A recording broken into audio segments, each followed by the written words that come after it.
سب سے پہلے آپ کو بتائیں کہ وزیراعظم شہباز شریف کی زیر صدارت امن و امان کی صورتحال پر اعلیٰ سطح کا اجلاس کہتے ہیں کہ کسی کو انتشار پھیلا کر معیشت کو سیبوٹاج کرنے کی اجازت نہیں دیں گے۔ اسلام آباد میں گزشتہ دنوں ہنگامہ آرائی کرنے والوں کے خلاف سخت کارروائی کے لیے اقدامات تیز کیے جائیں۔ انتشار پھیلانے والوں کے خلاف کارروائی میں کوئی بے گناہ شہری گرفتار نہ ہو۔ وزیراعظم شہباز شریف نے فساد پھیلانے والوں کی نشاندہی کا عمل مؤثر بنانے کی ہدایت کی اور کہا کہ فساد پھیلانے والوں کے خلاف قائم کی گئی ٹاسک فورس کو ہر ممکن وسائل فراہم کیے جائیں۔ وفاقی پروسیکیوشن سروس کو وزارت قانون کے تحت لایا جائے۔ وزیراعظم شہباز شریف نے اسلام آباد جیل کی تعمیر جلد از جلد مکمل کرنے اور اس حوالے سے فنڈز فوری جاری کرنے کی ہدایت کی۔ وزیر اعلیٰ پنجاب مریم نواز نے ہیگیا میڈیکل ٹیکنالوجی کے صدر ڈاکٹر لیو فولونگ سے ملاقات کی ہے اور ہیگیا میڈیکل ٹیکنالوجی سے ایم او یو پر دستخط کی تقریب بھی ہوئی۔ وزیر اعلیٰ پنجاب مریم نواز کو اس میڈیکل ٹیکنالوجی کے ذریعے تمام کینسر کے علاج کے لیے درکار مشینری سے متعلق بریفنگ دی گئی۔ مریم نواز نے کینسر کے علاج کے لیے چین میں رائج طریقہ کار کا جائزہ لیا۔ اس موقع پر وزیر اعلیٰ پنجاب نے پاکستان کے پہلے public sector Nawaz Sharif hospital کے پروجیکٹ سے متعلق آگاہ کیا۔ چینی ماہرین کی معاونت سے نواز شریف کینسر ہاسپٹل میں جدید آلات اور طریقہ علاج کے عزم کا اظہار کیا۔ ہیگیا میڈیکل ٹیکنالوجی حکام نے نواز شریف کینسر ہاسپٹل کے لیے پروفیشنل معاونت کی یقین دہانی کرائی۔ وزیر اعلیٰ مریم نواز کا بھی پنجاب میں ہیلتھ سسٹم کو ٹیکنالوجی بیس سسٹم بنانے کے عزم کا اظہار۔ وزیر اعلیٰ پنجاب مریم نواز نے شی جی تون ہاسپٹل کا دورہ بھی کیا۔ مریم نواز کو Beijing medical insurance budget management کے بارے میں بھی بتایا گیا۔ وزیر اعلیٰ نے چین کے جدید ترین ہیلتھ سسٹم کا مشاہدہ کیا اور ہاسپٹل میں ڈاکٹرز اور سٹاف سے بات چیت کی۔ بیجنگ میں میونسپل کمیشن آف ٹرانسپورٹ کے دورے کے دوران بیجنگ ٹرانسپورٹ کمیشن کے deputy director general Xiong Wang Yu نے وزیر اعلیٰ پنجاب کو تفصیلی بریفنگ دی۔ وزیر اعلیٰ مریم نواز کا پنجاب میں کینسر کے علاج کی جدید ترین ٹیکنالوجی متعارف کروانے کا فیصلہ۔ چین سے کینسر کا جدید طریقہ علاج اور مشینری لانے پر اتفاق۔ سرجری اور کیمیو تھراپی کے بغیر کینسر کا علاج ممکن ہو سکے گا۔ نواز شریف کینسر ہاسپٹل میں چین کے تعاون سے جدید مشینری اور طریقہ علاج شروع کیا جائے۔ وزیر اعلیٰ پنجاب مریم نواز کی چین کے سرکاری دورے کے دوران ہیگیا میڈیکل ٹیکنالوجیز کے صدر سے ملاقات میں امور طے پا چکے ہیں۔ ڈاکٹر فولونگ نے ٹیومر کی فریز اور ہیٹ کے ذریعے علاج کی حکمت عملی پر روشنی ڈالی۔ ہیگیا ایڈوانس میڈیکل سسٹم کے ذریعے اب تک کینسر کے 10,000 مریض صحت یاب ہو چکے ہیں۔ وزیر اعلیٰ پنجاب مریم نواز نے کینسر کے جدید علاج اور مریضوں کے مکمل صحت مند ہونے کی شرح کو سراہا۔ مدارس عربیہ کے اجلاس میں پیش کی گئی قرارداد متفقہ طور پر منظور۔ موجودہ نظام مدارس کو برقرار رکھا جائے گا۔ قرارداد کے متن میں کہا گیا کہ کسی بھی صورت ڈی جی آر ای کے نظام کو ختم نہیں کرنا چاہیے۔ مدارس کو نظام تعلیم سے ہی وابستہ رکھا جائے۔ حکومت کو کسی بھی پریشر میں اس نظام کو تبدیل نہیں کرنا چاہیے اور نہ ہی ختم کرنا چاہیے۔ اس نظام سے لاکھوں طلبہ کا مستقبل وابستہ ہے، لہٰذا طلبہ کے مستقبل سے نہ کھیلا جائے۔ کسی بھی قانون سازی کے حوالے سے تمام مدارس کے بورڈز کے قائدین سے مشاورت کی جائے۔ کسی بھی صورت موجودہ نظام کو تبدیل کرنے کی کوئی کوشش قابل قبول نہیں ہوگی۔ وفاقی وزیر اطلاعات عطا تارڑ نے کہا ہے کہ ہم مدارس کی رجسٹریشن کی صلاحیت رکھتے ہیں۔ جو بل آیا وہ قانونی پیچیدگیوں کی وجہ سے قانون کی شکل اختیار نہیں کر سکا۔ ہم علماء کے سامنے ہاتھ باندھ کر بیٹھنے والے لوگ ہیں۔ ہم علماء کی تجاویز کو لے کر جائیں گے اور کوئی حل نکالیں گے۔ وفاقی وزیر مذہبی امور صالح حسین نے کہا مقصد کی طرف دھیان کر لیں تو سمجھ آ جائے گا کہ ہم اور مخالف کیا چاہ رہے ہیں۔ مدارس کے طلبہ کے پاس وہی آپشن ہونی چاہیے جو کالج گریجویٹ کے پاس ہوتی ہے۔ وفاقی وزیر تعلیم خالد مقبول صدیقی نے کہا کہ مدرسوں کی موجودگی ہمارے لیے مسئلہ نہیں بلکہ قومی حوصلہ ہے۔ جو بل آیا وہ کچھ قانونی پیچیدگیوں کی وجہ سے قانون کی شکل اختیار نہیں کر سکا، اور کیونکہ وہ قانون کی شکل اختیار نہیں کر سکا ایک ڈیبیٹ نے جنم دیا جدھر ہم بیٹھے ہیں۔ ادھر بڑی سیر حاصل گفتگو ہوئی ہے اور میں تو جتنے علماء بیٹھے ہیں میں ان کے تجربے سے ہم تو علماء کے آگے ہاتھ باندھ کے بیٹھنے والے لوگ ہیں۔ اگر ہم مقصد کی طرف ہی صرف دھیان کر لیں تو ہمیں سمجھ آ جائے گا کہ ہم چاہ کیا رہے ہیں اور جو اس کے مخالف ہیں وہ کیا چاہ رہے ہیں۔ فارغ و تحصیل ہوتے ہیں مدارس سے، ان کا آگے فیوچر کیا ہے، لیکن آیا ان کا دوسرے کسی بھی جو رول ہے اس میں وہ اگر سامنے آئیں تو ہمیں زیادہ فائدہ ہو سکتا ہے۔ یعنی ان کے پاس ہر قسم کی وہی آپشن ہونی چاہیے جو ایک کالج کے گریجویٹ کے پاس ہو۔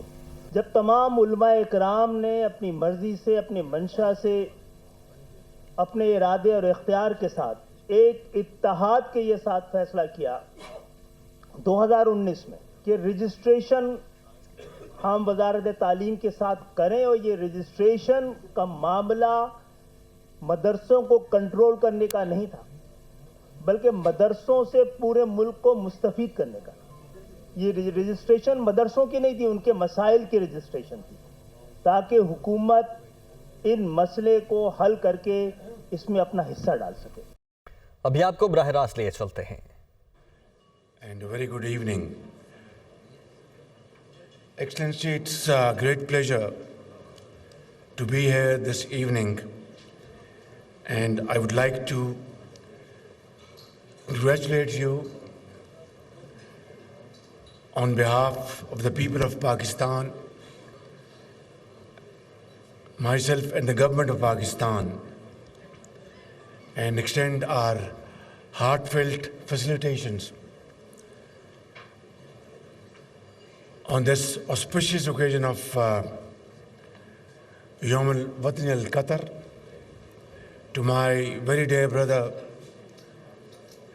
His Highness Sheikh Tamim bin Hamd Al Thani, and our brothers and sisters in Qatar.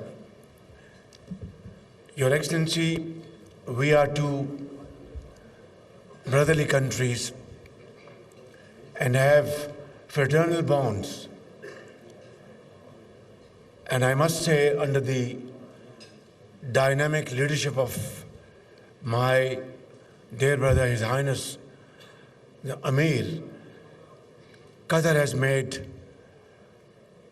great progress under his young, dynamic leadership. And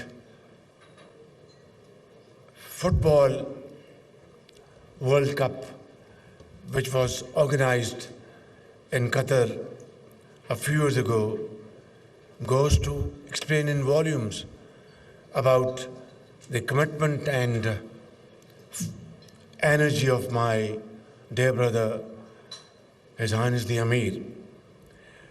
I was there recently in Doha on 31st of October and had the honor of inaugurating Pakistani exhibition, which was beautifully organized by our respected sister, Her Excellency Sheikh Al Mayasa.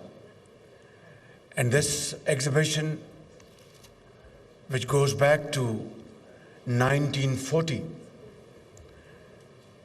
explains the struggle made by the Muslims of subcontinent to carve out Islamic Republic of Pakistan.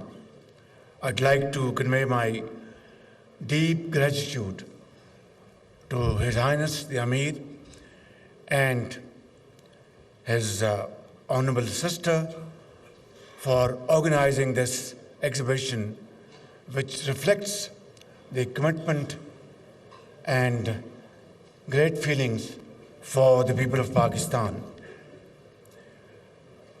Your Excellency, today we have to now promote our bilateral economic, trade and investment relations.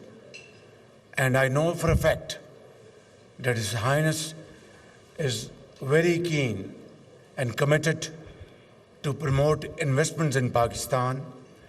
And during my last visit, we had very productive meeting. As a matter of fact, that he was extremely kind to accompany me to the exhibition. We also had this very fruitful discussion.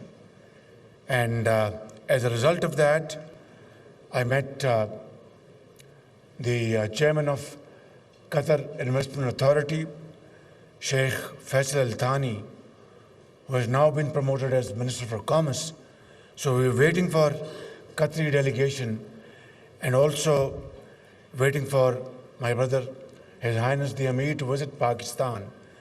And I have no doubt that his visit will certainly promote our brotherly relations and convert into relations where we can really seek Qatari investments in projects which are mutually benefit and mutually helpful for both countries. Also in the field of information technology, Qatar is very forthcoming to encourage Pakistani young boys and girls who are highly skilled in information technology and artificial intelligence, and we are making a very holistic program to send them to Qatar, and they will be great ambassadors of Pakistan in our brotherly country. In conclusion, Your Excellency, I would like to once again assure you that these bonds of friendship are unbreachable, and we shall together, inshallah, further strengthen our relations. Before I conclude my submission, I'd like to share a good news with my Pakistani brothers and sisters. Just a while ago, I had a telephone call with my brother, Prime Minister of Lebanon, and requested him for immediate help. About 250 Pakistani pilgrims are stranded in Damascus because the airport is closed, and they want to return back to Pakistan as early as possible. The only way is to go through land route to Beirut, and from there they should board a flight from Rafiq Al-Hariri Airport, Beirut. So I spoke to the Prime Minister of Lebanon, and I must say that he was more than forthcoming. He said, Brother Shahbaz Sharif, we are brothers, no problem at all. Let all these Pakistanis come to Beirut. We will facilitate them, and whatever is possible, make their stay comfortable, and they will be back home to Pakistan as early as possible. Thank you very much. Pakistan Zindabad. Listening sense है। इस्लामाबाद में Qatar के कौमी दिन की मुनासबत से तकरीब का अहतमाम किया गया है। वज़ीर आज़म शहबाज शरीफ इस तकरीब से खिताब कर रहे थे, और 18 दिसंबर को कतर में बड़े पैमाने पर कौमी दिन मनाया जाता है। कतर के कौमी दिन में तकरीब के हवाले से वज़ीर आज़म शहबाज शरीफ ने कहा कि हुकूमत और अवाम की तरफ से अमीर कतर को मुबारकबाद पेश करता हूँ।